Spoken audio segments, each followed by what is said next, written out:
Hello students. In my previous video, I was discussing about the NCERT questions. Now let's consider remaining questions in this video. If you have any doubt, then you can ask me in the comment section. Now let's start today's video.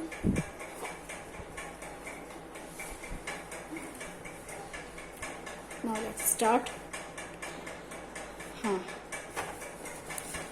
I had discussed about the questions answer of the page number 6.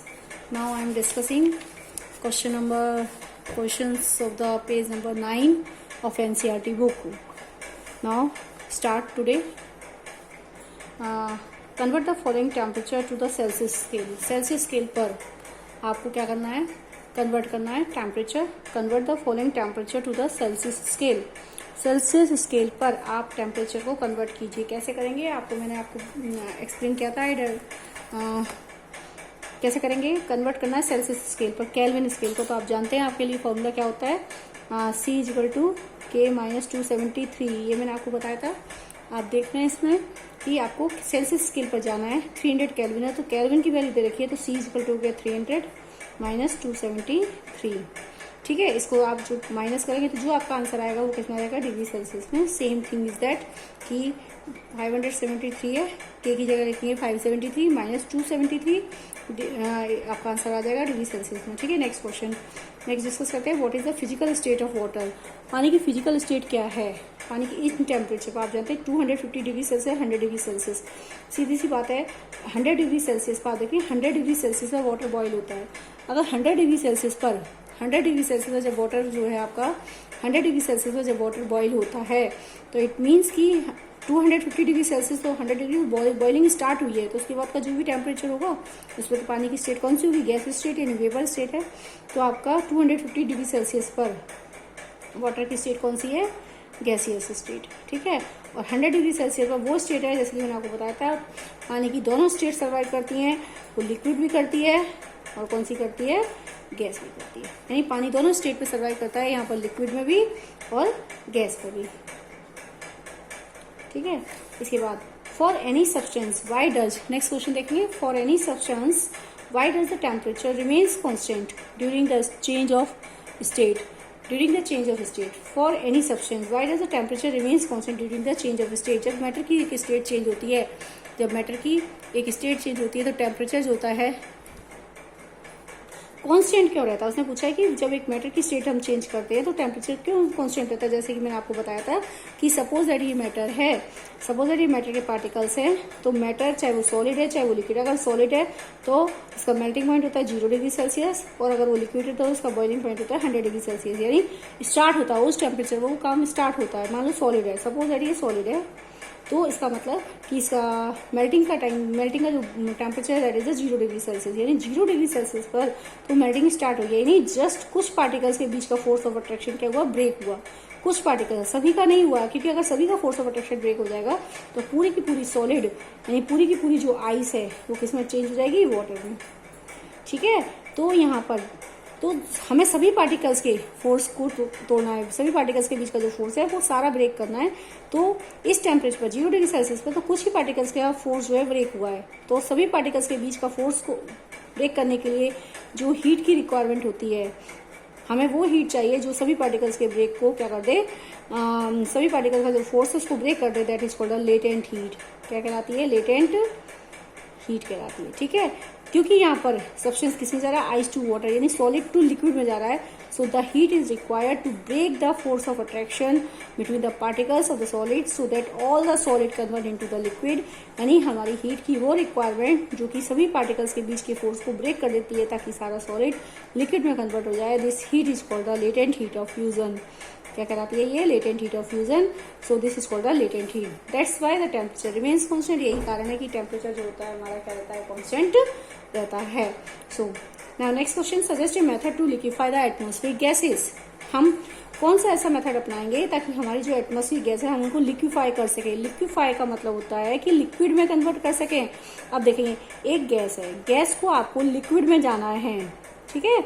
अगर हमें gas को liquid में convert करना है तो it means कि gas के particles के ये गैस के पार्टिकल्स और ये लिक्विड के पार्टिकल्स से तो अंतर दिखाई दे रहा है आपको।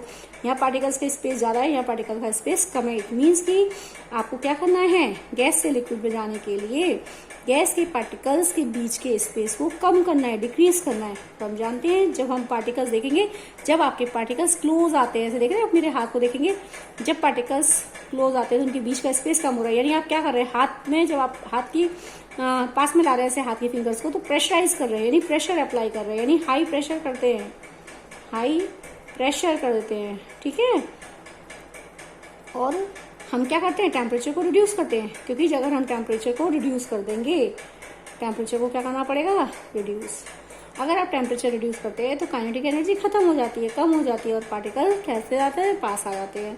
इट मीन्स कि अगर हम गैस को लिक्विड स्टेट में लाना चाहते हैं, किसी भी गैस को अगर हम लिक्विड स्टेट में लाना चाहते हैं, we should apply the two methods, high pressure and reducing of temperature. So this is the answer of the question number 4. Now next question is that,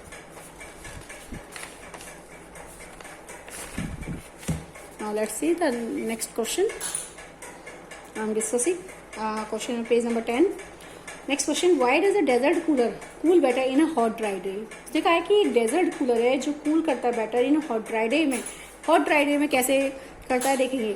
desert cooler है, मान लीजिए कूलर है, cooler के अंदर ये पानी फिल है, water fill है, ठीक है, ये इसकी सराउंडिंग है। तो आप जानते हैं कि हॉट ड्राई डे का मतलब हो गया ड्राई समर, ड्राई समर, ठीक है। ड्राई समर का मतलब हो गया कि टेम्परेचर तो हाई होता है और आपका जो ह्यूमिडिटी है, ह्यूमिडिटी जो होती है वो कैसी रहती है, लो रहती है। यानी ड्राई समर में टेम्परेचर तो हाई है और ह्यूमिडिटी कैसी है, लो है। अगर ये दोनों कंडीशन होती हैं तो आपकी जो रेट ऑफ इवेपोरेशन है, इस केस में आपकी जो रेट ऑफ इवेपोरेशन है वो बिकम्स फास्टर। क्या हो जाती है, फास्टर हो जाती है। आप देखेंगे ड्राई समर में टेम्परेचर हाई रहता है, ह्यूमिडिटी क्या रहती है, लो, और जिसकी वजह से आपकी रेट ऑफ इवेपोरेशन फास्ट होती है। तो यही कारण है कि जब इवेपोरेशन जितना फास्ट होगा उतना ही टेम्परेचर लेगा। आप जानते हैं कि हीट क्या कहाँ से लेते हैं, सराउंडिंग से। तो अब इवेपोरेशन किसका हो रहा है, इसके कूलर के अंदर जो पानी फिल है, आपके जो कूलर है इसके अंदर जो वाटर फिल है, इसका इवेपोरेशन होना है, क्योंकि ये दो कंडीशन उसको अच्छी मिल रही हैं। इसके कारण इसके पानी का क्या होना है, इवेपोरेशन होगा, वो भी फास्ट होगा। और इसके लिए हीट कहाँ से ली जाती है, सराउंडिंग से। जैसे कि मैंने पढ़ाया था कि इवेपोरेशन के लिए हीट कहाँ से ली जाती है, सराउंडिंग से। तो जब ये पानी इवेपोरेट होगा तो ये वाटर जो इवेपोरेट होगा तो इसके लिए हीट कहाँ से लेगा, अंदर की सराउंडिंग से लेगा, ठीक है। जो अंदर की सराउंडिंग वहां से लेता है, जिसके कारण से अंदर की सराउंडिंग, बाहर की सराउंडिंग, जिसके कारण से टेम्परेचर क्या हो जाता है, डिक्रीज हो जाता है, सराउंडिंग कूल हो जाती है, temperature decrease and cool the surrounding, cool the surrounding, ठीक है। यानी अगर ड्राई समर है तो दो कंडीशन इसको मिल रही हैं, टेम्परेचर हाई, ह्यूमिडिटी लो। इन दोनों कंडीशन की वजह से आसानी से इवेपोरेशन की रेट फास्ट हो जाती है, क्योंकि जितना फास्ट इवेपोरेशन होगा वो हीट कहाँ से ले जाएगी, सराउंडिंग से। तो वाटर जो कूलर के अंदर है वो इवेपोरेट होगा फास्ट, और सराउंडिंग से लेगा हीट वो कूलर के बाहर से भी, अंदर से भी, जिसके कारण सराउंडिंग का टेम्परेचर क्या होता है, डिक्रीज हो जाता है, और एक कूलिंग इफेक्ट हमारा क्रिएट होता है। नाउ नेक्स्ट क्वेश्चन की तरफ मूव करते हैं। Why does the water kept in the earthen pot matka becomes cool during summer. Next question है कि अर्थन पॉट यानी गर्मी में आप जानते हैं समर के मंथ में आप क्या करते हैं, मटका ले लेते हैं, या फिर हम एक मटका लेते हैं, घड़ा जिसको बोलते हैं, ये घड़ा है आपका, आप देखते हैं मिट्टी से बना होता है, ठीक है। इसमें जब हम मिट्टी से बनता है इसका मतलब इनके पार्टिकल्स के बीच में गैप होता है, ऐसे इनके पार्टिकल्स के बीच में कुछ एयर स्पेस होता है, गैप होता है। अब जब इसमें पानी भरेंगे तो ये गैप फिल हो जाता है, इस समय गैप जो होता है ये सारा गैप फिल हो जाता है बाय वाटर, ठीक है। तो अब जब ये वाटर जो स्पेस है वो सारा फिल हो जाता है पानी से, तो पानी धीरे धीरे क्या होता है, इवेपोरेट होता है, ठीक है। और जब ये पानी इवेपोरेट होता है तो इस इवेपोरेशन के लिए ये पानी जो इवेपोरेट होगा, जो सीप करके आया है वाटर, धीरे धीरे जो अंदर इसके आया है इसमें पोर्स में, पानी धीरे धीरे क्या होगा, इवेपोरेट होगा, ठीक है। जब ये पानी इवेपोरेट होगा तो इवेपोरेशन के लिए हीट कहाँ से ली जाती है, हीट इज टेकन, जैसे कि हमने पढ़ते हुए आ रहे हैं, heat is taken from surrounding,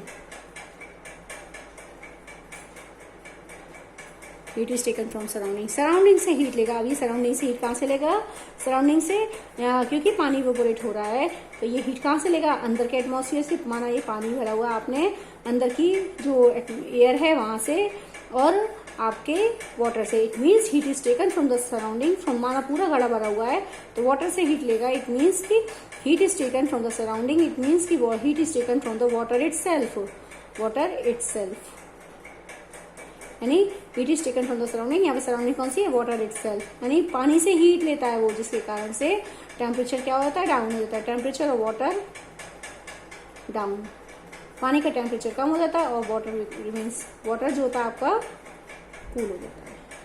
समझ रहे बात?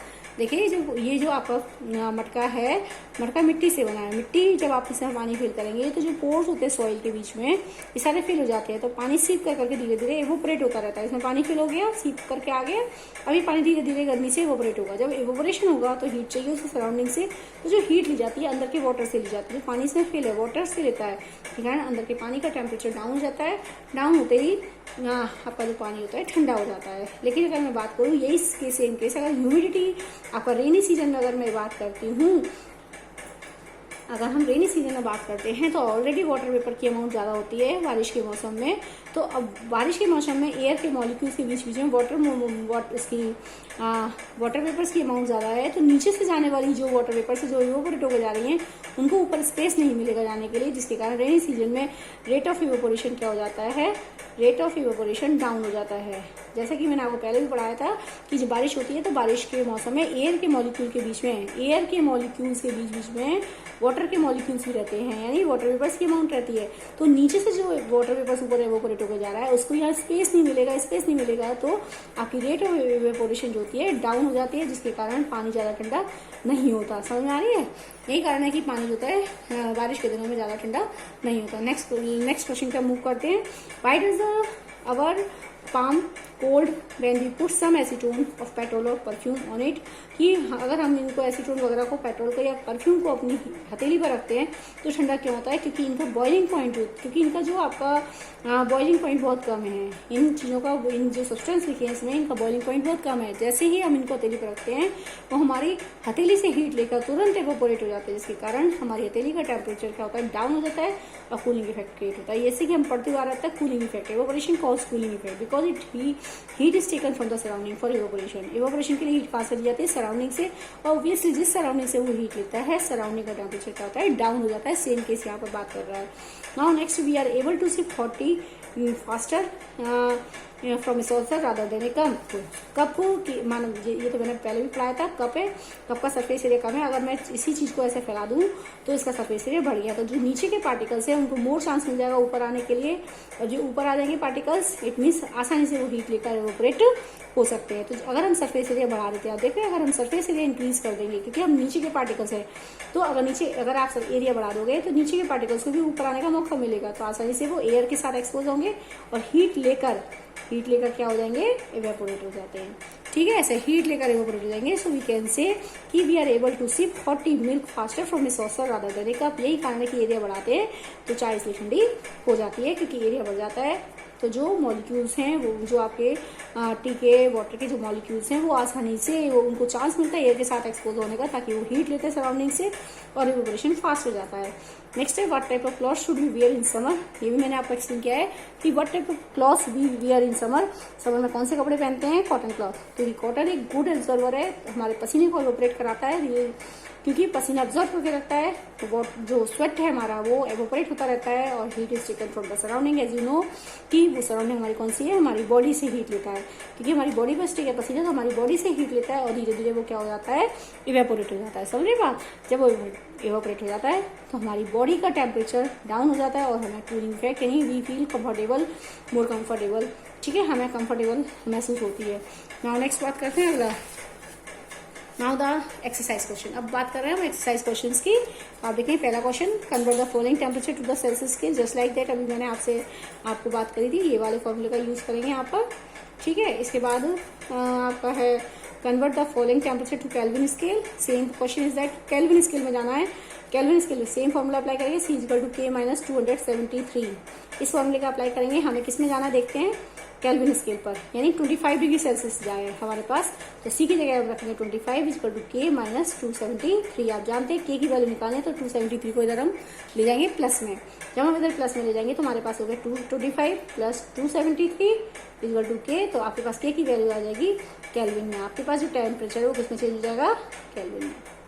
समझ आ रही बात? इस टाइप से करेंगे। ठीक है, नेक्स्ट है give reason for the following, ये सेम आंसर है। Give reason for the following observation, naphthalene ball disappear with time without leaving any solid. और नेफ्थलीन बॉल्स के बारे में मैंने आपको पढ़ाया था कि नेफ्थलीन जो होती है एक सब्लिमेट सब्सटेंस होता है। कैसा सब्सटेंस है नेफ्थलीन? एक सब्लिमेट सब्सटेंस है, क्योंकि वो अगर वो सब्लिमेट सब्सटेंस है तो सब्लिमेट का मतलब होता है कि एक सॉलिड डायरेक्टली किसमें चेंज हो जाता है, लिक्विड में, without going into the sublimate substance directly change into the solid to gaseous state without going into the liquid state. तो नेफ्थलीन भी हमारा एक क्या होता है, सब्लिमेट है। तो सब्लिमेट है will disappear without leaving any solid. It means कि कुछ भी नहीं बचता और डायरेक्टली वो किसमें चेंज हो जाता है, हमारा लिक्विड में चेंज, गैस में चेंज हो जाता है without leaving any liquid state. So that's why it is called the sublimate substance, क्योंकि इसने कहा कि नेफ्थलीन बॉल डिसअपियर होती है। अगर नेफ्थलीन बॉल रख दें तो कुछ भी मटेरियल रिमेन नहीं रहता, कुछ भी मटेरियल नहीं बचता और सारा का सारा मटेरियल जो है डिसअपियर होता है, क्योंकि वो डायरेक्टली सॉलिड टू वेपोराइज हो जाता है, गैस स्टेट में चला जाता है, because it is a sublimate substance. ठीक है, नेक्स्ट बात करते हैं, we can get the smell of perfume sitting several metre away.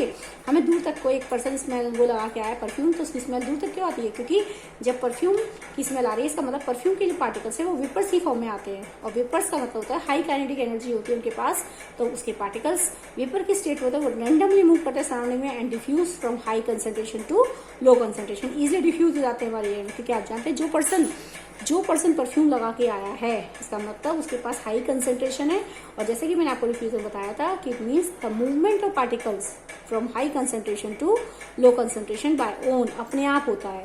ठीक है, पार्टिकल्स का movement high concentration to low concentration जब होता है अपने आप होता है, बाय इटसेल्फ होता है। So that is called the diffusion. ये क्या कहलाता है? डिफ्यूजन।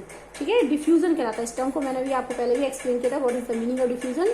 पार्टिकल्स का movement high to low concentration की तरफ होता है, बाय इटसेल्फ, अपने आप होता है।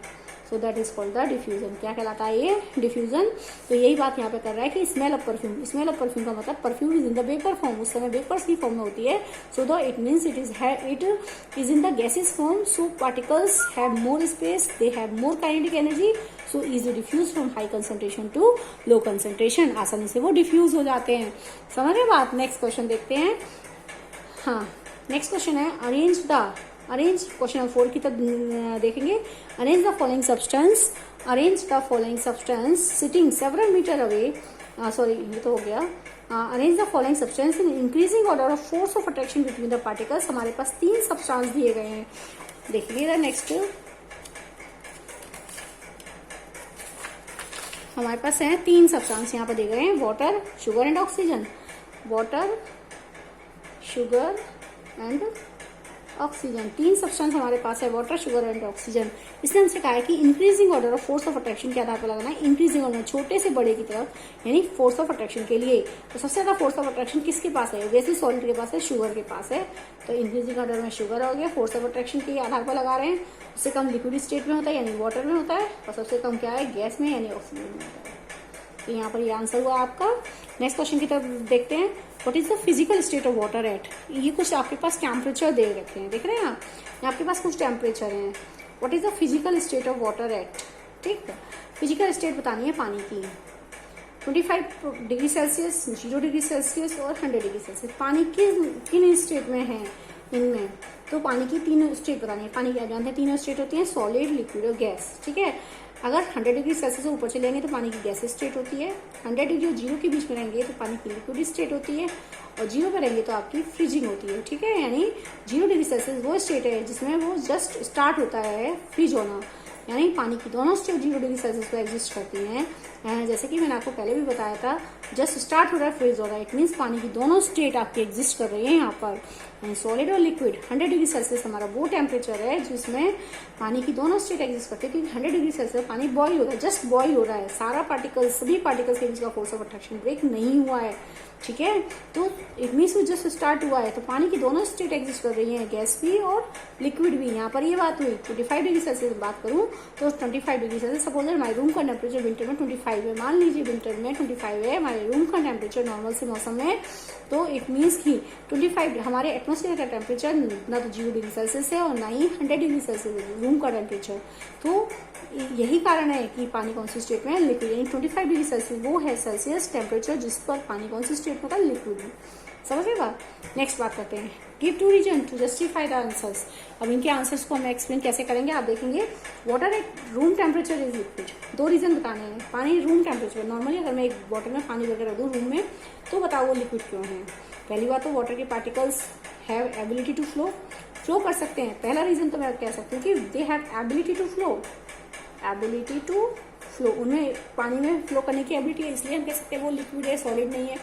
दूसरी बात ये है कि हम गैस स्टेट भी तो कह सकते हैं कि गैस के पास भी एबिलिटी होती है फ्लो करने की। तो हमने उसको कहा कि पानी एक रूम टेम्परेचर पर लिक्विड क्यों है, एक एबिलिटी टू फ्लो है। दूसरा रीजन हमारे पास ये है क्योंकि रूम का टेम्परेचर जो है ना तो 100 डिग्री सेल्सियस से ऊपर का होता है और ना ही 0 डिग्री सेल्सियस, यानी हमारा जो रूम का टेम्परेचर है 0 डिग्री सेल्सियस टू कितना होता है 100 डिग्री सेल्सियस। क्योंकि अगर मान लो रूम का टेम्परेचर हुआ 0 डिग्री सेल्सियस तो क्या होगा, पानी किसमें चला जाएगा, आइस में स्टार्ट होगा।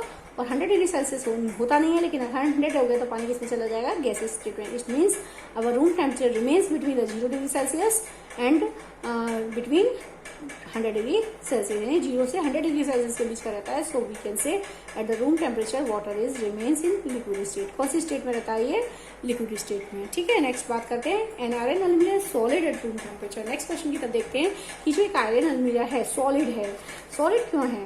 देखो एक अलमीरा है ये आपकी एक अलमीरा है, ठीक है, ये अलमीरा है। इस अलमीरा को क्या है, सॉलिड क्यों है। सॉलिड इसके पहली बात तो इसकी फिक्स्ड आउटलाइन आप देख रहे हैं, इट हैज फिक्स बाउंड्री।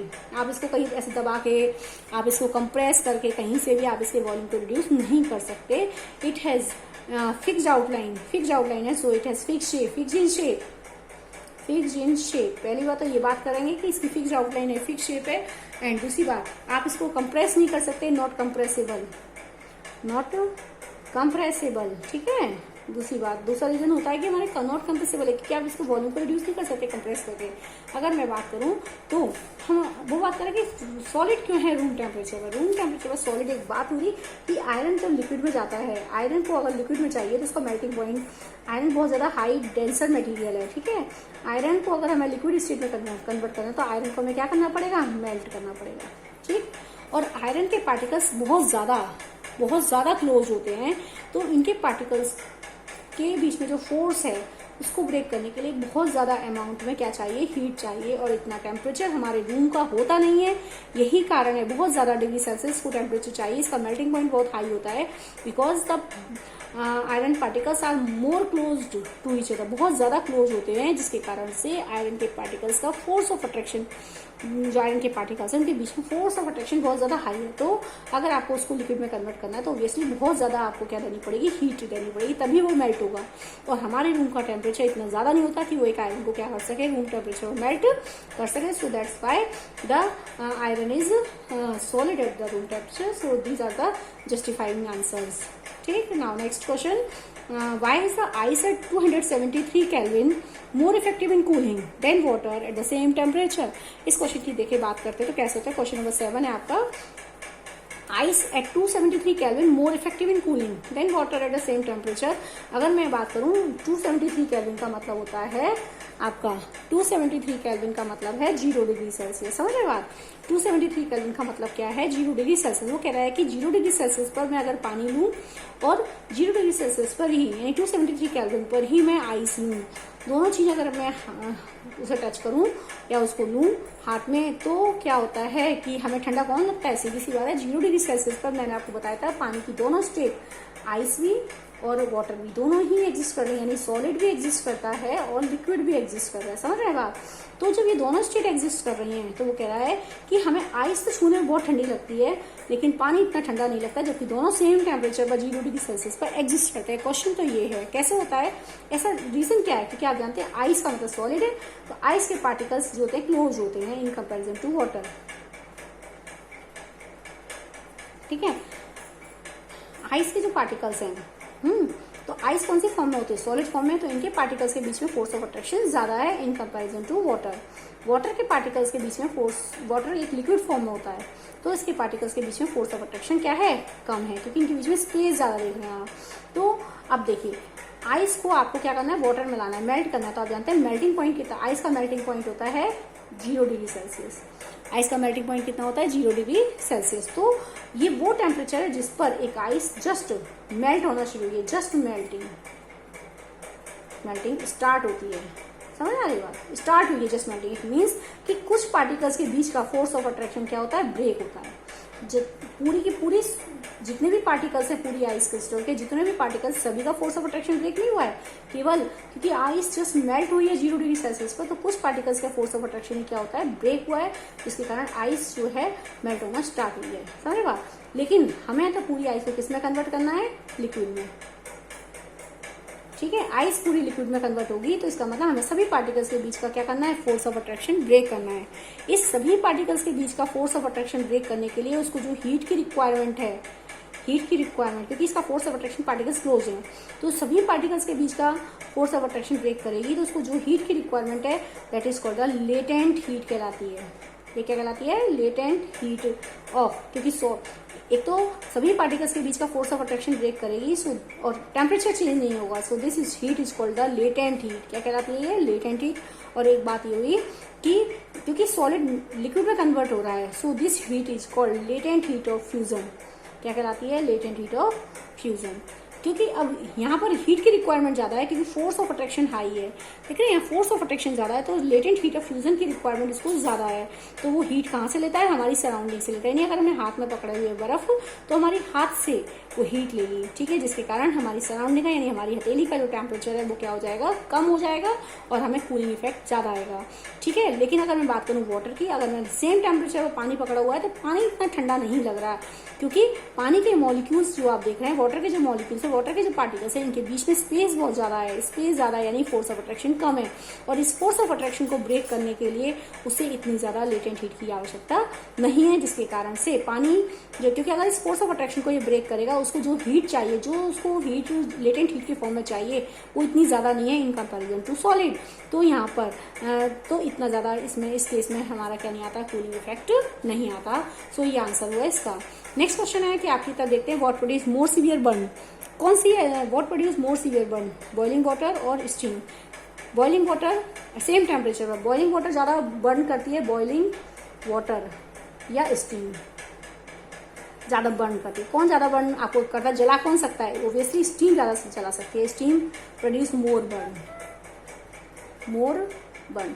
अगर हम बॉइलिंग वाटर की बात करें, स्टीम की बात करें, तो स्टीम हमें ज्यादा जलाएगी in comparison to boiling water, क्योंकि देखिए बॉइलिंग वाटर, जब पानी बॉइल होता है, तो पानी किस पर बॉइल होता है, जब पानी बॉईल होता है, तो पानी बॉईल होता है आपका 100 डिग्री सेल्सियस पर। समझ रहे बात?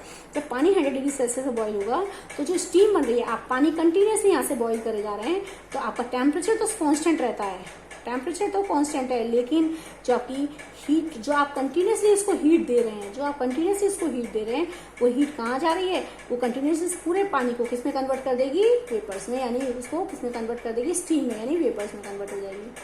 तो बताइए हीट किसके पास ज्यादा है, बॉइलिंग वाटर के पास या वेपर्स के पास? ऑब्वियसली वेपर्स के पास ज्यादा है, वेपर्स के पास, vapour has more heat, vapours होती हैं मोर हीट, उनके पास जो है वेपर्स के पास हीट की अमाउंट ज्यादा है। और हीट कौन सी होती है, क्यों, कौन सी हीट जा रही है, देखेंगे आप 100 डिग्री सेल्सियस में बॉइलिंग स्टार्ट हुई है, ठीक है, लेकिन जब वेपर्स बनते जा रहे हैं कंटिन्यूसली, टेम्परेचर यहाँ पर कांस्टेंट है, तो जो आप हीट उसको कंटिन्यूसली प्रोवाइड कर रहे हैं, तो हीट क्या काम कर रही है, पार्टिकल्स के, वाटर के पार्टिकल्स के बीच का जितना भी फोर्स ऑफ अट्रैक्शन उसको ब्रेक करेगी। जैसे मैं बार बार बता रही हूँ, सभी पार्टिकल्स के बीच का फोर्स ऑफ अट्रैक्शन ब्रेक करेगी, ताकि पानी किसमें चला जाएगा, वेपर्स में, ठीक है। तो यहाँ पर जो हीट है, तो जो हीट की रिक्वायरमेंट है, क्योंकि पानी वेपर्स में जा रहा है, so the heat is called the latent heat of vaporisation. So we can say vapours के पास मोर हीट है, that is the latent heat of vaporisation. Vaporisation यानी हम कह सकते हैं कि जो पानी है in comparison to boiling water, steam produce more burn, steam से ज्यादा जल सकता है। क्यों? Because steam is produced when the water achieve the 100 degree Celsius temperature, so the more latent heat is required in the form of latent heat of vaporisation, so that water convert into the gaseous state. Next, so we can say the vapor have the more latent heat. So यही कारण है कि जो vapours है उनके पास latent heat की, कौन सी latent heat? Latent heat of vaporization बहुत ज्यादा होती है. So that's why steam produce more severe burn in comparison to the boiling water. These are the answers and this question is the same as कि ये आपको मैंने कराई दिया नोटबुक में कि सॉलिड से लिक्विड में जाते हैं तो प्रोसेस को क्या कहते हैं, आपका सॉलिड से जब लिक्विड में जाता है फ्यूजन, ये करा रखा है। लिक्विड से सॉलिड में कन्वर्ट हो रहा है तो सॉलिडिफिकेशन, लिक्विड से गैस में जा रहे हैं तो आपका वेपराइजेशन, गैस में जाएगा, गैस से लिक्विड में फर्दर कन्वर्जन होगा, कंडेंसेशन, इस सॉलिड से गैस में या गैस से सॉलिड में दोबारा हुआ, दिस इज द सब्लिमेशन। ये आपको मैंने कंसेप्ट करा रखा है, इसलिए इस क्वेश्चन को करना नहीं है कॉपी में। बाकी इन सभी क्वेश्चनों के आंसर आपको मैं प्रोवाइड कराऊंगी PDF के जरिए आपके स्कूल वेबसाइट पर। ठीक है, thank you and have a nice day and next chapter will start from the tomorrow.